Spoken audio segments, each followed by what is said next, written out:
Hi guys, this is Fairway Tita, and today, ang ating topic for today will be kung bakit ako nagsimula maglaro ng golf. So, I told you parang ilang beses na akong dinidelay itong paggawa ng video to kasi medyo very personal siya sa akin. And parang hindi ko siya din talaga masyadong gustong pinag-uusapan.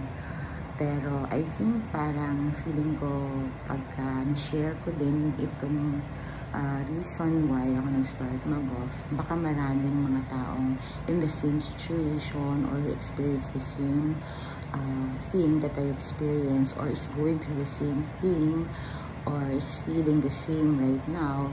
And kapag baka mapanood nila to, then they will be encouraged na, uy, there's there's a light at the end of the tunnel, na parang hindi pala end nung mundo nila. So I started playing golf 2023 October 2023, kasi nag 1 year ako na golfer nitong year na to, nung last year 2024. So ngayon 2025 is mga 1 year and 2 months akong 1 year and 2 months na akong naglalaro ng golf. So beginner golfer talaga ako, guys. So nung it all started nung 2021, during the pandemic, it was March 2021, namatay yung brother ko. Yung brother ko suffered from colon cancer, and na-diagnose siya, I think if I remember, 2019. So 4 years siyang nag-treatment, chemotherapy and everything. So nung pandemic, yung year 2021, I think that was the lowest point ng buhay ko, na akala ko nung una, you know, kasi namatayan na ako ng father ng daddy ko nung a long time ago, 2008. So nung at that time, nung namatay yung dad ko, so naka-recover ako agad. So I thought ngayon na nung namatay yung brother ko, na hindi siya ganun kahirap na, you know, na makakabalik ako sa, you know, my usual self, no? Pero parang ang realization ko pa noon time na yun is iba pala yung cancer, guys. So sobra siyang iba. So yung, di ba, may mga sakit na ang affected talaga yung may sakit lang. Itong cancer, parang hindi lang yung may sakit yung affected pamilya, lahat. So mentally, financially, physically drained yung may sakit, saka yung mga nag-aalaga at pamilya niya. So at that time kami, so my brother was doing okay, parang he was surviving. Pero nung pagpasok nung 2021, parang January pa lang, it went downhill agad. Sobrang bilis, guys, na parang sobrang bilis na nung 2021, I remember na parang in January, parang in and out na siya sa ospital. And then at the time, sobrang hirap kasi it was the pandemic. So walang pwedeng makasama sa kanya, yung nurse lang. Yung mom ko naman matanda na, so hindi rin siya pwede. As much as we wanted to be with my brother, hindi kami makasama sa hospital. So ilang times yan, guys, na in and out, emergency, yung kailangan siyang i-ambulansya.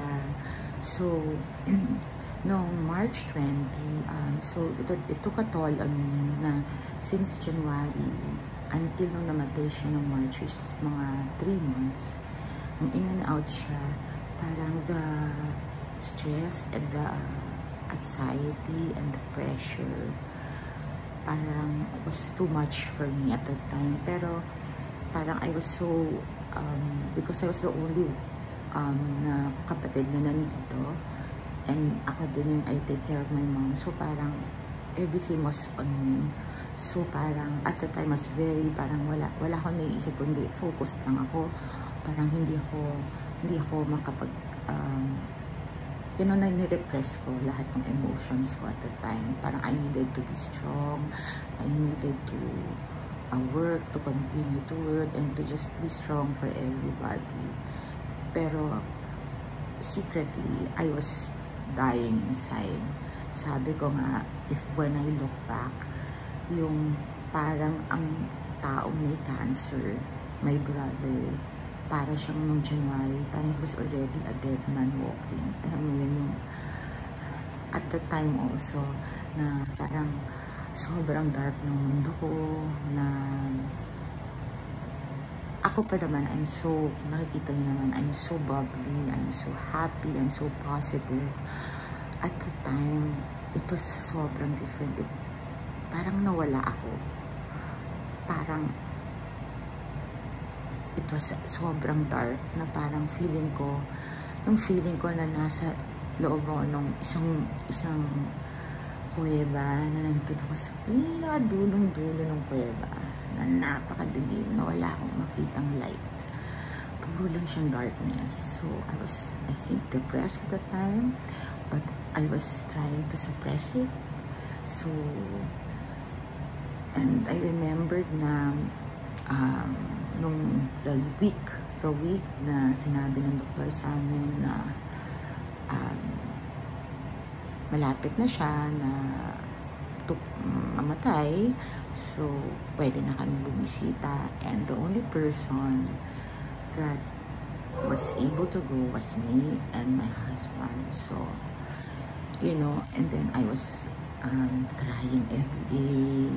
Hindi na ako makatrabaho, and I was very, parang half of ng brain ko, I was telling people now na parang half ng brain ko wala, parang hindi siya nagpa-function. So at that point, parang sinabihan na din ako nung boss ko na parang,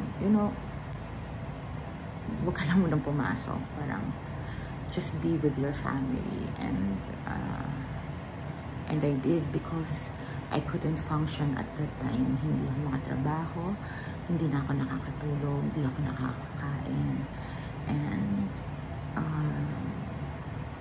I was very, very, very, very parang depressed. And guys, sobrang iyak ko ng iyak araw-araw for 3 months. Akong umiiyak na parang feeling ko wala na siguro akong luhang malalabas, but ang dami pa rin lumabas na luha, guys. Anyways, so nung namatay yung brother ko, I was depressed. So, and after a few months, I was still not able to sleep.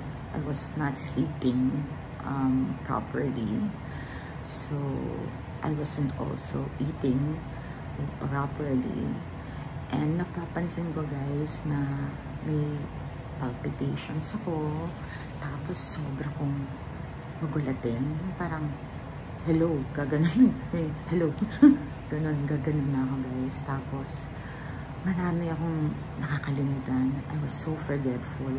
Nakakalimutan ko may meeting ako. Nakakalimutan ko na dati, guys, sobra akong tutok. Even sa daughter ko, tutok na tutok ako sa school. At the time, wala, guys, as in, nakakalimutan ko may meeting ako.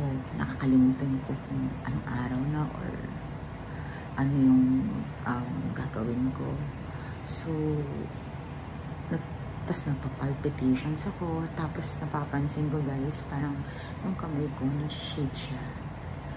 And then, nung isang time, parang at the time, guys, I was super shopping, online shopping, excessive online shopping. I mean, shopaholic naman ako talaga, pero that was super, super excessive talaga, to the point na ito talaga na-realize ko na may problema sa akin. after the death of my brother was that I didn't remember what I was buying. So parang that hit me na parang I think, you know, this is not normal. Something is really wrong. And parang I needed to find out what was happening to me. So parang una nag-research muna ako guys online. Parang meron akong may research na parang ang lumabas sa sa research ko was parang there's this term they call, parang it's a mental health disorder. They call it, recently lang nila meaning complicated grief siya, which is a prolonged yung prolonged grief of a person na naka-experience ng a very traumatic experience in her or his life. So pag tinignan mo siya, usually, diba, pag may namatay, nakaka-move on tayo a few months, no, parang nag-normalize tayo. Pero sa case ko, na complicated grief, yung after namatay yung brother ko, mas nag-heighten siya, mas matagal yung mga symptoms na nararamdaman ko, and it was not ordinary anymore. Because also at that time, nagkakaroon na ako ng violent rage. I was becoming violent. I was becoming violent to certain people, which I am not na ordinarily. So, saka yung parang nag-iiba yung parang guys, nagdidilim yung paningin ko. Yung alam ko, parang yung nararamdaman ko siya na nagagalit na ako, pero hindi ko mapigilan yung sarili kong manakit. So, nung umabot na dun sa point na yun, alam ko na I needed to seek help, professional help. And mahirap kasi sino ba naman ang gusto na, ang una kong naisip pala is, baliw ba ako? Kasi, diba, bakit ganun? So, when I talked to a psychiatrist, in-explain niya sa akin, una kong tanong sa kanya was, nababaliw ba ako? And then, ang sinabi niya sa akin is, the fact na nandito ka at humihingi ka ng tulong sa akin at alam mo may problema, yan ang isang sign na hindi ka baliw. And it was a relief for me kasi parang, alam mo yun, parang syempre pag nabaliw ka, diba, parang merong stigma yun eh. And yung what I was going through was hindi siya, walang masyadong may alam nun, diba? Kasi yung symptoms ko was, ang madali kasing i-explain siya, similar siya sa PTSD, which is the post-traumatic stress disorder. It is when you're, pag very traumatic event na may nangyari sa very traumatic event na it parang creates something na parang i-traumatize you, na nagkaka-trigger ka. So, yun yung nangyari sa akin. So, the death of my brother was a traumatic experience for me kasi, you know, literally seeing him die na unti-unti, guys, torture talaga yun. Alam niyo yun, parang ang sinasabi ko at the time, parang mas okay pa yung sudden death siguro, or sudden death, kasi parang feeling ko noon, yung sa dad ko, sudden death, parang, oo, parang nakakabigla, pero isang iyak na matindi. Yung dito, sa kakapatid ko na nagka-cancer, parang torture siya, guys, mental torture. Araw-araw, parang unti-unti kang pinapatay, parang, tapos unti-unti mong nakikita yung tao na dating nakita mong malakas, masaya, na unti-unti siyang nawawalan ng buhay. tapos wala kang magawa. I think yun yung pinaka-traumatic sa akin. And hindi ko rin kasi nalabas yung emotions ko at that time kasi I was protecting my mom na matanda na, and also there was my daughter. Parang I had to be there, you know, parang I had to be strong for everybody. And parang nirepress ko lahat yun for a long time. And that repression ng feelings na yun took a toll on me, and it manifested through this disorder, you know, this mental disorder that I had to seek help. And so, huwag tayo iyak. So, when I sought help yun, so part of the therapy that was given to me was yung counseling siya, yung going back. Kasi at the time, guys, as in, hindi ko ma-discuss yung pagkamatay ng brother ko. Naiiyak ako bigla-bigla, and very, it's parang hindi ako, parang ganun. So it was really very, there's parang I read a quote na parang once you pass through etong cancer, it changes your life forever, which is true. The death of my brother changed me. Parang I would never be the same again. I cannot go back to ano ko before. I was changed already, and I think yun yung mahirap din kasi parang I felt guilty na parang hindi na ako ito. Parang there was a glimpse of somebody who is not me, na pag kunwari I get violent, parang hindi ako yun eh. Diba? Iba yun eh.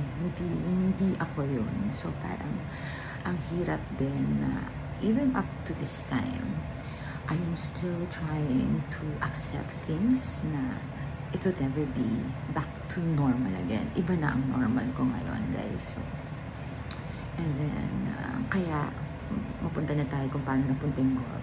So, part of my therapy, apart from, you know, confronting and talking about what happened to me, is to find activities that can lessen the anxieties and the triggers. So, ang una akong ginawa was swimming, because I really love to swim. I didn't just have the chance to, but kasi ngayon when meron akong chance na nakakaswim ako araw-araw, yun yung ginawa ko. So nag-swimming ako ng swimming. So every day I will swim. I'll magsiswim ako sa 1,000 meters every day. Yun yung ginawa ko. So parang every time na lang, even if nasa pool lang ako, tapos magsiswimming lang ako na magsiswimming, parang pa-perfect ko yung stroke ko, and it helped, no? It helped. It kinda eased the anxieties and the triggers kapag matitrigger ka. Pero parang ilang years din ako na nagganon eh, swim ako ng swim. Pero kasi yung swimming nga, sinabi sa inyo, very, siya, diba? Parang very lonely sport siya. Kasi mag-isa ka lang nagsiswimming, diba? So, relaxing siya nung start. You know, very calming for me. And at the time, I really just needed to be by myself and parang find myself again. Find my new self again, diba? So, okay, at that time, it was okay ako nun, no? Okay na swimming ako ng swimming, and it really helped. But there was a point na hindi na kasi ako masyado din lumalabas nun. So, I was avoiding them people. And then, I just realized na parang masisiraan yata ako lalo ng peet kung di ako lumabas. Kasi hindi ka na nag-aayos, diba, during the pandemic. So, I forced myself to, you know, go back to work. Not as the same as before, na, you know, very talagang workaholic. parang I also parang took a step back from work, and parang the death of my brother made me realize the priorities sa buhay ko, diba? And it is my family. Work comes next, but work is not the one on top, diba? And parang also, parang I realized that I needed to focus more on myself at that time. Parang I think I worked ilang years straight, and parang I think I deserved to focus muna on myself at that time. So I took a step back and just focus on becoming better. And yun, swimming helped me. And then for a time parang yun na nga, parang nakakalungkot na sport naman siya. Mag-isa lang ako because parati ko inaayang husband ko to swim with me, pero he was into golf. So I said, mag-golf na lang din kaya ako. I'll try. But I knew kasi before na parang ang init, so hindi ako mahilig sa mainit, guys, kasi nga meron akong high blood pressure. And parang mainit, tapos hindi ako outdoorsy na tao. Ayoko, gusto ko nasa aircon, ganun. So parang I'll just try siguro. Yan. Ang good thing lang, guys, was at that time I had a group of girlfriends who parang na-rekindle din yung interest nila sa pag-golf. Actually, mas nauna sila sa akin mag-golf. And then at that time, nung sinabi ko, I'll try na rin golf. Kasi parang we were also parang having anxieties. So parang isa kaming group ng mga maraming anxieties, guys. No? Ang tawag namin sa mga sarili namin, a River Trail Gang. Pero ano kami ha, guys, ng psychiatrist. So hindi kami illegal na group. So it's just fun. It's just so funny kasi perfect timing na nakilala ko. I became close to them. Na pareho kami na may mga anxiety. So, nakaka-relate sila sa akin. And I needed that support. And at the time, they also wanted to play golf. So, ang ganda kasi nag-start kami, guys, na sama-sama kami natutong mag-golf. So, yung una pa nga namin na pinuntahan is nag-indoor golf kami. Kasi nga hindi kami mahilig sa mainit. So, nag-indoor golf kami, nag-try kami doon. So, nag-enjoy kami. Pero parang feeling namin, hindi parang kami nagpo-progress dito. So, parang ang ginawa namin, yung friend namin, si Madam Chaibol Malarayat, ay meron siya dating coach, si Coach Rick, which is coach din niya at ng husband niya. So, lumipat kami doon kay Coach Rick.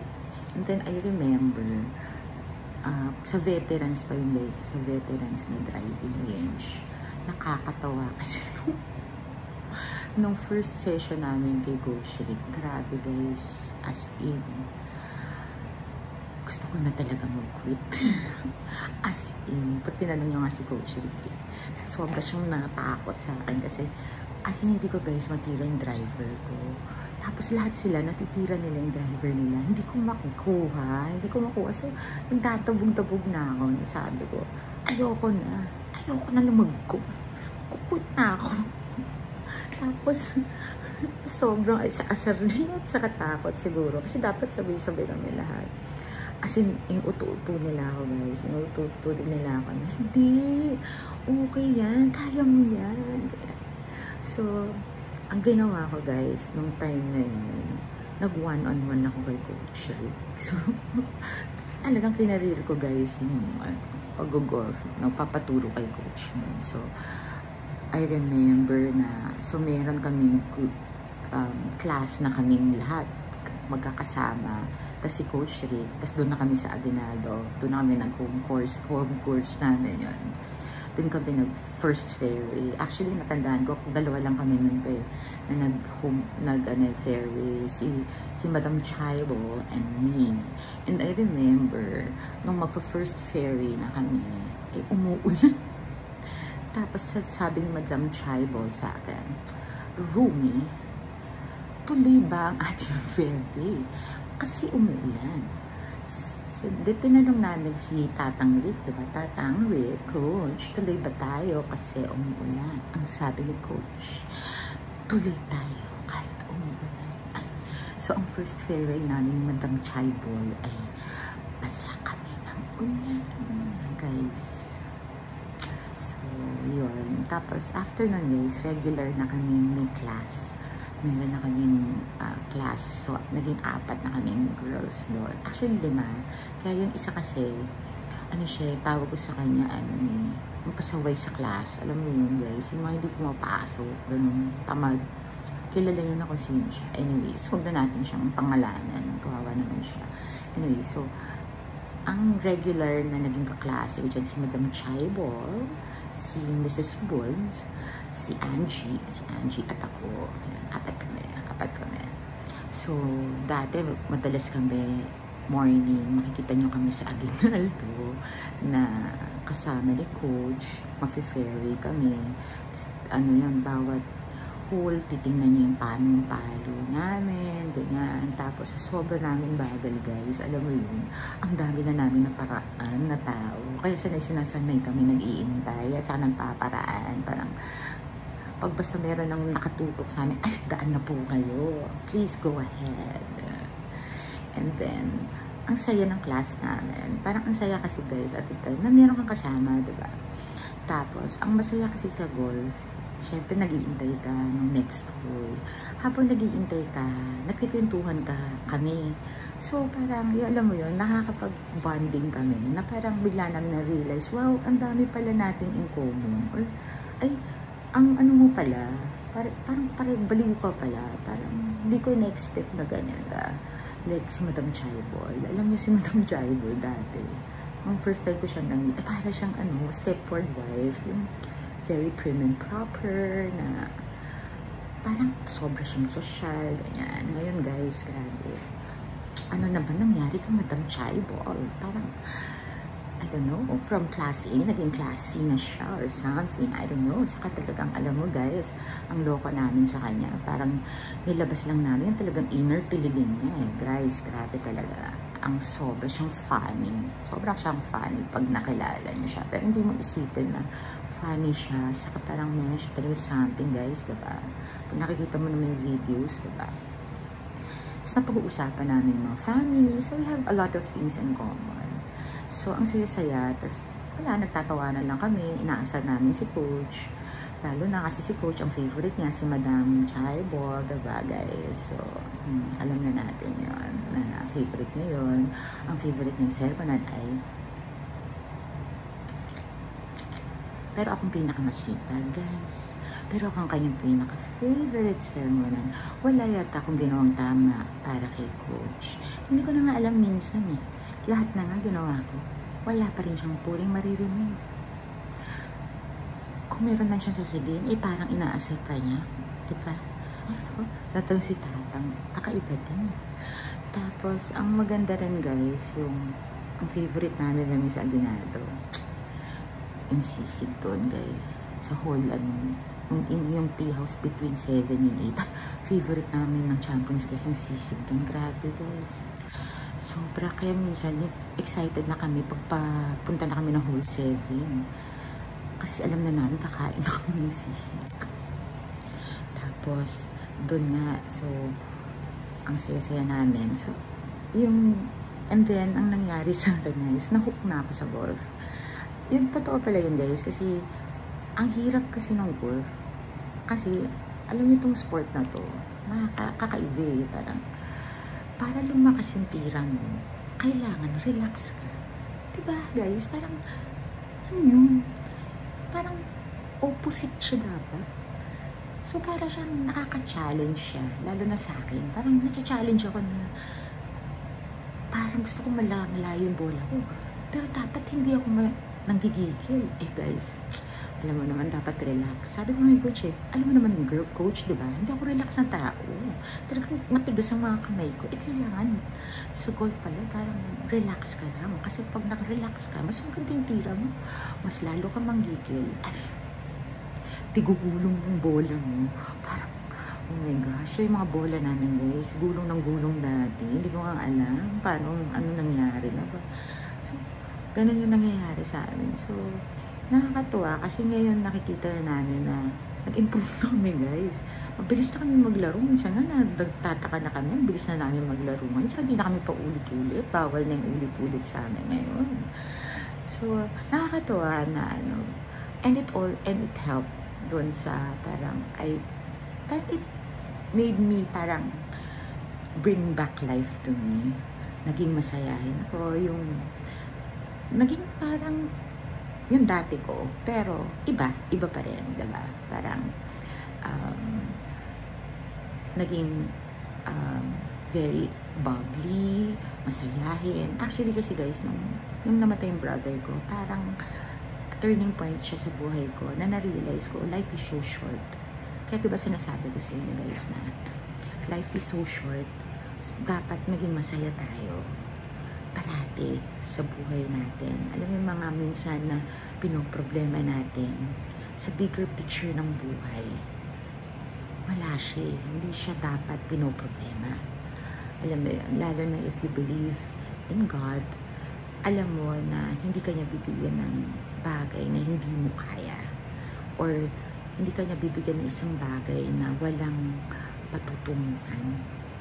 So, kaya naging parang mas appreciative ako sa buhay ever since namatay yung brother ko. So like ngayon, yung pag nag-golf ako, makikita nyo, ang saya-saya ko talaga. Kasi parang, pag nandun ka sa fairway, makita mo yung green, maglakad ka, ang saya. Parang, you appreciate little things. And for me, yun yung nakakapag-relax sa akin. And it helped me. So after nang nag-golf na ako, una, na-exercise ako. So parang, eventually, parang nakikita nyo, diba yung, nakikita nyo parang, nagkakaroon ako ng muscles, tapos medyo naging leaner ako. Di ko masinabi po may payat ako yun, guys. Pero at least parang fitter, leaner ako dahil nga sa kakagolf ko. Tapos, yun nga, mas parang hindi ka nagiging moody or hindi ka nagiging anxious. Kasi nga parang meron kang nakafocus ka na sa ibang bagay diba? So parang mas masayahin ka, tapos parang nakikita ng ibang tao yung saya mo, na nahahawa din sila. So yung pag nakikita nyo akong yung nagpapatawa or nakakatawa sa ferry, naturally talaga ganun ako guys. And ano yan, naturally ako mahilig, humor ko talaga yun. Mahilig akong, siguro nakakatawa talaga lang akong tao. Mahilig akong tumawa. Ayoko nang malungkot. Ayoko nang tahimik. Magulo akong tao. Ganun ako. So, buti na lang yung mga kasama ko, ano sila, ganun din sila, or nasanay na sila sa akin, and nag-enjoy din sila, diba? So, it helped me a lot na to be able to go back, to be able to be back sa right path, diba? Na to come back to work, enjoy, and work, and still enjoy life. Yung have that balance, parang very, very helpful sa akin yung golf. And nakakatuwa din kasi sa golf kasi you are able to meet a lot of people, diba? Yung mga caddies, alam niyo naman, mga pakialamera kami sa mga buhay nila, na alam namin kung ilan ang babae nila, asawa nila, anak nila, ano yung mga pinagkakaabalahan nila. Sabi nga ni Mrs. Lalaine Woods, marami kaming investment sa caddy namin, guys. Nakakaloka talaga itong mga caddies. Tapos, marami naman kami nakikilala ng mga taong naglalaro ng golf. Diba? So, may parang common interest. Ang dami actually ko ngayon ng mga, yung dati kong kaibigan na hindi ko na nakausap for a long time. Na because of golf. nakakausap ko lang sila, nakakasama ko sila ulit, and nakakatuwa guys na na because of course you're able to meet new friends and to rekindle friendship with old friends. And ngayon din, it's a bonding activity for me and my husband and now my daughter. Kasi parang isip namin, paturuan din siya para at least, diba, tuwing weekends, meron kaming parang common thing na magagawa namin, na mag-enjoy kami. And para rin, diba, yung mga bata, parang hindi sila parating na sa loob ng bahay sana sa cellphone. So, we wanted na meron siyang activity. And perfect na, since kami dalawang mag-asawa ay mahilig na sa golf, pati siya na rin, pinaturuan na namin kay coach. So, excited na siya.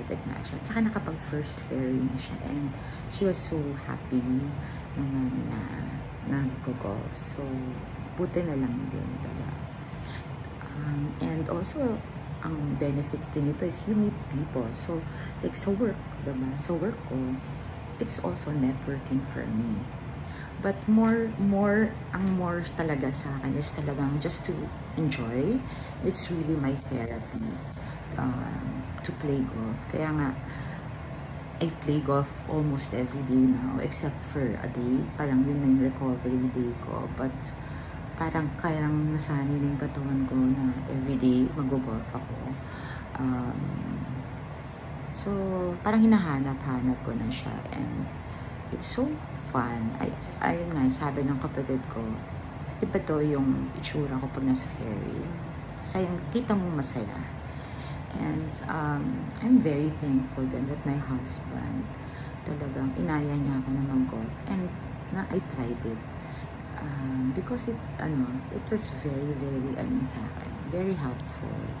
And now naman, the reason why I started to the reason why I started na mag-post ng reels was because guys, diba nga pag nag-iintay kami, wala kami magawa. So parang nag-video na ako. Tapos yung videos ko din, video ko din yung sarili ko kasi makikita ko para ma-analyze ko yung mga mali ko, yung mga sa swing ko, ganyan. Tapos pinost ko na lang din siya kasi mahilig talaga ako mag-post kasi parang ganyan yung photo album ko. So, ngayon, nagkaroon lang ako ng separate na IG account kasi parang ang dami kong ina-upload. So, na reels about golf na dun sa isa kong page, dun sa private account ko. So, I created one. Actually, ang nagbigay ng idea sa akin na mag-start ng ferry dito na IG was yung pamangkin ko na golfer. Kasi every time na umuwi siya dito, parati kami magkalaro. So, siya yung playmate ko. And then, parang one time, nagpipicture ako with my caddy and she took a video of me na nagpapapicture. And then, parang she said na, my tita, the golf influencer. And then, after that, parang it gave me an idea. So, why don't you, make a separate IG for your golf reels. And I did. And then, I remembered, silang dalawa ng daughter ko, yung nag-isip nung name ng Fairy Tita. So, that's how it started, no? The Fairy Tita. So, I just uploaded all the reels na I took ng mga namin. Kaya makikita niyo may mga old videos pa kami doon, yung nasa Aguinaldo pa kami. Tapos, ang papangit pa nga ng swing namin doon guys. Yung mga, sabi ko nga kay Coach Ricky, grabe, ang pangit pala ng swing ko dati. Parang ang likot-likot pala ng katawan ko, ganyan. So, ang ganda lang na, napopost ko siya. And then, paano ba yung vlogging? Yung vlogging naman, nag-start siya kasi, actually, nag-start siya. Bakit nga ba nag-start yung vlogging ko? Wala, kasi mahilig nga, maingay nga ako guys, diba? So, nagkuha talaga akong mga videographer every time ko saan ako naglalaro. Tapos para lang i-video niya. Pag nag-video nga, maingay. So, nakaka-capture nila yan, nag-uusap kami, or nag-juju kami, or nagtatawanan kami. So, sabi ko ba, mag-vlog na lang din kaya ako, diba? Parang okay yun So, I started also doing that na. And then, so I posted a lot of my reels dun sa Fairway Tita na IG, which is a public account. And then, so I just posted and posted and posted. And then, nagulat kami na yung si Julia, yung nakalaro na yung bata, na meron pala talaga nanonood, saka nagfo-follow, guys. As in, sobra kami nagulat ng mga champions class na, oh my God, meron talaga nanonood, siya meron talagang parang fans. Sabi namin, OMG, so parang, hello, kaya parang gulat na gulat kami. Tapos, natutuwa kami, natatawa na hindi ko guys maintindihan. So, na ano, tapos even yung mga actions na ginagawa ko, doon yung mga ganun-ganun guys. Tapos may nag-send sa akin, nakakatawa, na ginagaya niya yung ganun sa driving range. Parang ako, OMG guys, talagang sobra akong tuwan-tuwa talaga. Parang ako, oh my God, sorry po. Pwede pala ako maging famous. Tapos, niloloko ko yung mga caddies na popular na ako, no, hello guys, kaya maayos kayo dyan. So, nakakatawa guys na yung alam mo yun, upload ng reels para sa kasiyahan ko. Tapos walang mga ibang, alam mo, nasisiyahan sila. And tapos nagsisend ng messages. I received some messages na they were so inspired daw by dahil nag-golf ako. Hindi nga ako pro-golfer. Saka hindi nga ako magaling tumira. I'm just a beginner golfer. Pero because of that, gusto na rin nila mag-golf. So, parang sobra akong sago. Maybe this is the purpose of the vlog. Diba? Apart from gina-justify ko. Niloloko sa sarili ko ata guys. Pero parang sa tingin ko naman, seryoso na to guys. Sa tingin ko, bakit ito nga yung purpose, diba? Na in my own way of vlogging, marami palang, meron pala ng mga kung matatouch ng mga tao. Diba? So, parang, siguro nga, diba? Ito yung magandang patutunguhan ng pag-golf ko, na nagsimula rin naman sa isang bagay na hindi masaya. So, parang maiisip mo ngayon, at the end of it all, is from the death of my brother, which is a very tragic event, something beautiful can come out of it. Diba? So, may pag-asa guys. Yun yung simpleng lesson natin siguro na matututunan dito, na kahit mahirap, nandun tayo sa we are depressed, we are very anxious, wala tayong malungkot tayo, meron pala rin parating pag-asa na masaya, magiging masaya, na magiging okay ka, na wag lang tayo sigurong mag-give up.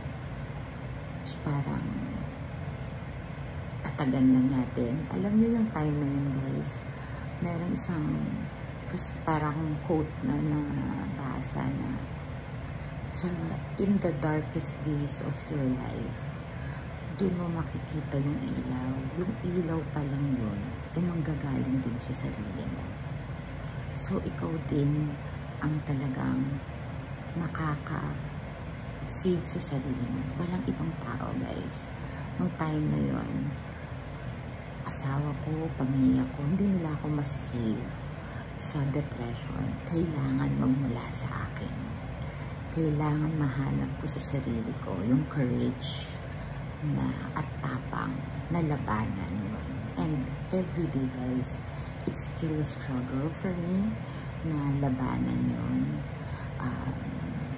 Pero alam ko na I can do it. Nalagpasan ko na siya. Kaya ko siya. At kakayanin ko pa siya. And kailangan natin tulungan yung sarili natin to find ways to help ourselves. And yun nga, one of the ways that I was able to help myself was through playing golf. So, I'm doing this vlog. And this vlog, parang I'm very thankful sa inyo na mga nanonood at nagpo-follow sa akin. Kasi hindi nyo alam kung paano nyo ako napapasaya. at paano nyo nabibigyan ng meaning yung ginagawa ko na actually guys, you're saving me also na you're helping me in my journey in fighting or in fighting what I am going through, yung aking mental disorder, na yung complicated grief ko. So you are, kaya thankful ako sa inyo. Di nyo alam na ang laki na natutulong nyo sa akin doon sa battle ko ngayon. And I appreciate all the messages and the support and the follows. And I really try to take my time to read yung mga likes, comments ninyo, and try to like them, or kung makaka-reply ako, I reply to them. And I also try to engage and reply to the messages na yung mga gustong makipaglaro sa akin or gusto mo pa shoutout. I try to do it guys, kasi sobrang thankful ako doon, and I appreciate talaga the follows and the likes and the pag nag-enjoy kayo. So hopefully I'm still, we'll see guys kung I'm thinking if we're gonna do a YouTube channel. I'm not sure guys yet. Parang titignan ko muna, parang okay naman muna tong IG and TikTok and the Facebook page which I added. We'll see if we'll do a YouTube channel. But kasi ako guys lang yung nag-edit ng mga videos. So usually kapag bago ako matulog, nag-edit lang ako. And I try to post it kasi ayoko rin kumuha ng editor kasi yung mga nakalagay ng mga doon, humor ko yun eh. Hindi yun humor ng ibang tao. So kaya parang I wanted it na ako yung mag-edit kasi yung humor ko yung makikita nyo doon, diba? So I just wanted to sana maintain it that way. So kaya yung parang YouTube kasi diba medyo mahirap-hirap yun guys, saka parang dapat madami kaya yung followers doon eh. Parang di man ganun kadami pa yung followers ko, so okay lang naman ako na ganito, parang enjoy rin naman ako. So that's about it guys for this mahaba na tong ating sharing experiences. I hope meron kayong na-inspire kayo or meron kayo nakuha dito sa episode natin today kung bakit ako nagsimulang mag-golf. And I hope that if there are followers who are going through the same thing or a similar thing, na just remember that there's always a light at the end of the tunnel, and just continue to be strong and pray, and sabihin sa sarili nyo na survivor kayo, and malalagpasan nyo din yung lahat. Okay, so guys, thank you very much for watching this episode today, and I'll see you at the ferry.